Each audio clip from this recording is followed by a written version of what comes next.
Us INFPs have one of the, if not the richest sense of inner world and the creativity and the exploration that goes on within us.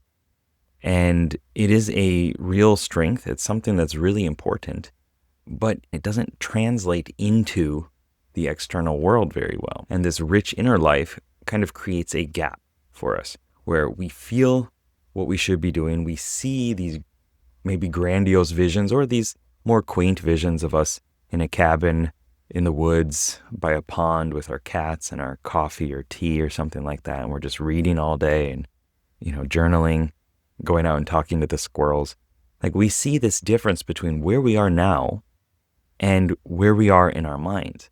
And that can feel really heavy. It can feel like this insurmountable obstacle, or maybe it's not an obstacle, maybe it's more of a gap. Okay, so we're over here, and we see that we want to go over here, but how do we get there, right? Our whole life is not set up to have us be in this other place. So we're going to talk a little bit about metaphors in this. This is not where I was planning on going with this video, but that's okay, because this is more fun anyway. So obviously, you could, maybe not obviously, but you could create a bridge. Creating a bridge requires effort. It requires a skill set on how to do these things. I don't know how that holds itself up like that. It requires an amount of perseverance and building on your daily actions. And it's not an instant win to go from here to here. But if you do create a bridge, that is helpful. And one way of doing this is through a lot of SI and TE. SI, introverted sensing, is our tertiary function. It's what I call the guardian. And it is about implementing things that happened in the past, lessons from the past, the wisdom from the past, not reinventing the wheel, seeing what works and doing more of it to create consistency and familiarity. And TE, extroverted thinking, is our inferior function or aspirational function, which is part of the reason why we're in this mess in the first place, is because we aspire to have more control and more success and progress in our lives. Anyway, TE is what I call the commander. That's a crown. It's not a tulip. Commanders would hate being called tulips. Do not go to an ESTJ or ENTJ friend and say, "Hey, tulip, how are you?" No, I don't think they would like that. So it requires a lot of, okay, what worked? How do I know? Like, what authority can give me the insights and the success tools and tips and strategies so that I can apply those in the outer world and take action in the outer world and build this bridge. It makes sense, right? But it's not that easy, is it? And if we look further down here, well, what's underneath all this? Oh, there's a pit of despair, perhaps. There's this big gap. There's a long way to fall if we make any mistakes. It's a long way down. We'd be by ourselves, which might not be a bad thing. But we would be down here looking up to everyone else if they did come across. I'm thinking the star over here is actually, it's you, right? It's the future version of you. Okay, so maybe that's why you felt behind, because you were seeing this other version of yourself over there in front of you, something you're aspiring to, something you're looking forward to. But anyway, as things are right now, if this is your metaphor, or if this works for your metaphor, you're on edge.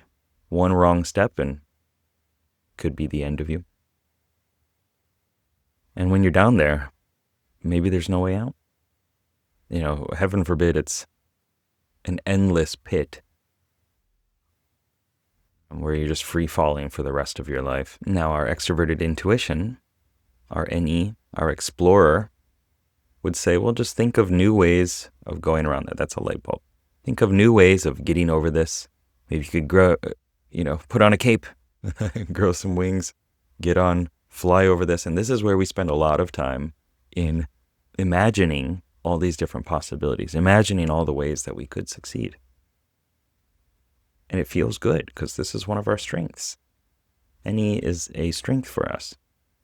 Exploration, idea space, imagining things, playing around with emergent patterns, as it's called. And it also makes us feel good. Our introverted feeling is about our conscience, about our values, about how we show up in the world, our identity, and what feels good is often this combination of FI and SI, the guardian and the soul. FI is the soul, introverted feelings the soul. So I hope that this helps. I hope that this way of looking at it helps. So we have this gap, and we have ourselves looking at this version of ourselves or this destination that we want to be at. And we want to plan it out more because that's the safe route, right? That's how we can get from one side to the other. But planning and self-awareness and trying to dig down into who I am and why am I in this problematic place in the first place, and going into the lore of ourselves is not the thing that's going to actually get us to the other side. We see this star over here, this person, right? And we say, well, that's not me. I'm not that kind of person. I don't do those things. But those are the things that are likely required for you to be successful and over there. So it requires an identity shift as well, going from one to the other. So there's a lot of things going on here. But if you did the things that were necessary, then the emergent result would be this kind of person that you want to become, or the life that you want to have. And it's not a slight on you or anything like that. It's just, that's how life is. Like, if you take the actions, then that emerges into you having that kind of lifestyle, right? But we stop ourselves. We cap ourselves at, well, that's not who I am. I don't know how to do that. I can't do that. I couldn't be someone who did that. And so we stop. We stop here. And I've done this so many times. I didn't think of myself as an entrepreneur or someone who could help other people by talking about my thoughts and the things that I was passionate about or am passionate about. And yet, through taking those actions, we create the lifestyle that allows us to do that. We have the environment down here at the bottom. This is your current situation, the people that are in your life. And here you have the actions that you take. And then you have the capabilities, the skills that you learn. Okay. And then you have your beliefs, and then you have your identity. And at the very, very tippy top is your purpose. Okay? So by taking different actions here, you actually create a different environment. Okay? The easiest way to do that is to allow yourself to use your imagination, your FI and NE together, okay, your soul and your explorer, to imagine what kind of life could you have and how could you do it and what kind of person could you become, and then use that to ripple down to change your beliefs, the things that you say to yourself, to start learning new skills, to then take different actions, and then put yourself in environments that are supportive of that identity that you want to have. Maybe if we were to bring that into this metaphorical image here of the gap here, that's the environment. Okay. This side is different. I imagine it jagged. Okay. There's like sharp rocks and stuff. Yeah. And this side is like grass. The grass is greener. The grass is blacker on the other side. Yeah, that doesn't work. Okay, so you have the environment over here and the environment over here. Well, if you want to be in this place 2, right, the goal area, then you're going to need to take different actions to allow yourself to bridge that gap, to get over there. Okay? And when you get over there, then you can look back and you can see, well, you had to learn some skills probably to take those different actions. I don't know how to build a bridge, do you? Okay, you can look back and you can see the difference between the person that you are now and the person that was showing up before. I'm trying to be careful with how I'm wording that. It's not about sacrificing yourself or destroying yourself or changing yourself completely. It's about highlighting different skills. And actually, you might find out that you prefer to have different parts of yourself more out there more often when you get to that other side.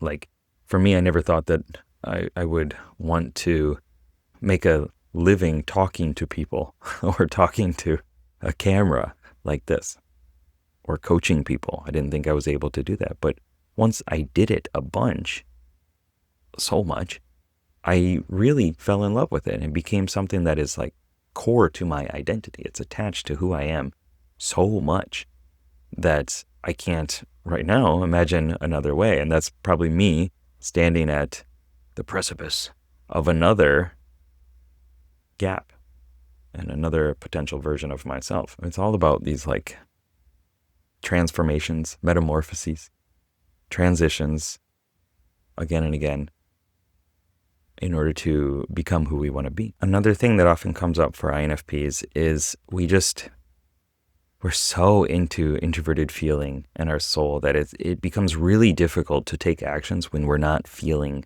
motivated to do it. One question that you could ask yourself is, how well does my outer life reflect my inner life? Looking at it with aspiration and curiosity is the key.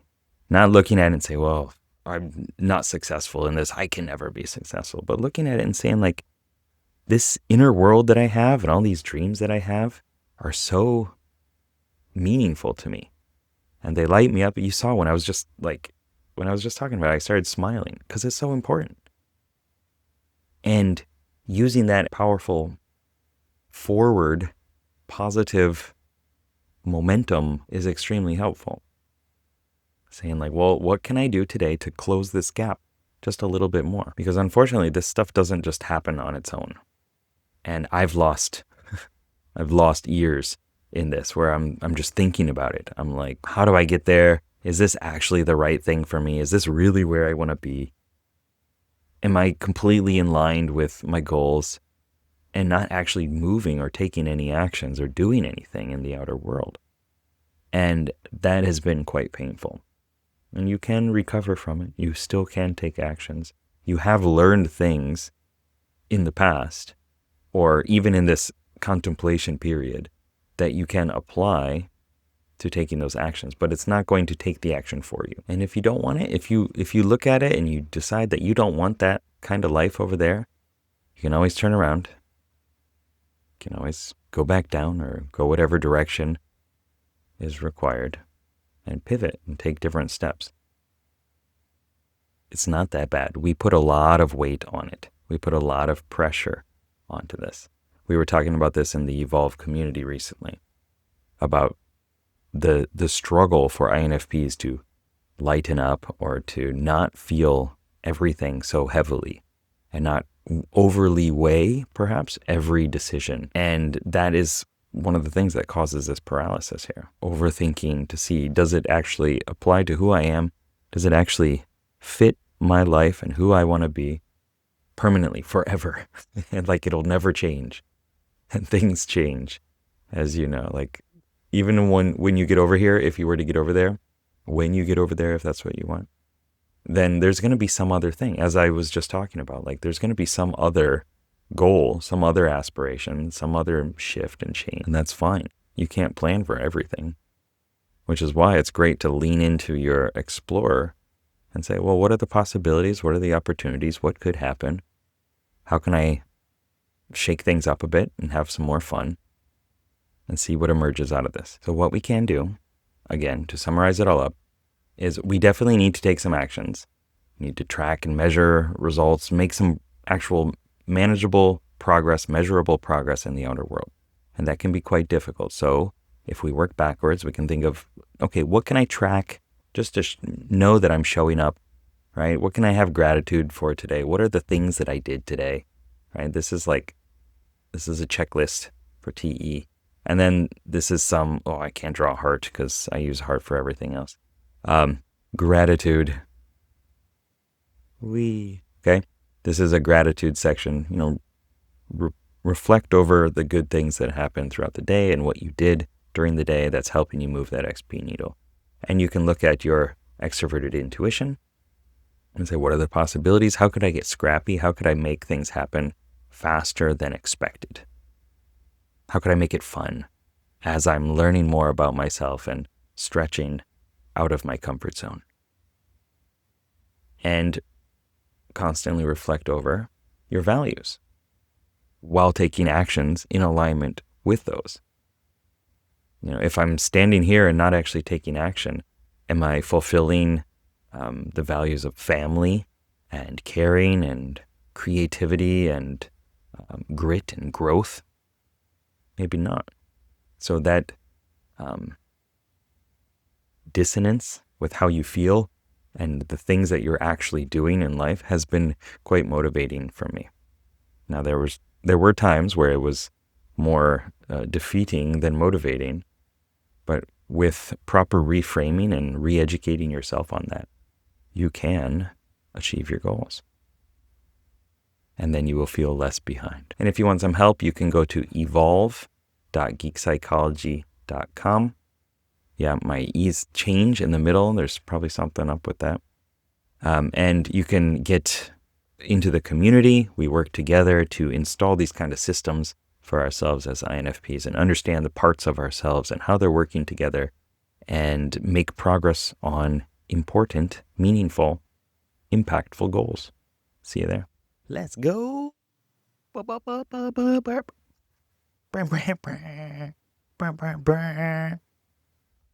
What if I started every video like that? Let's go. People would be like, no, leave me alone. Leave me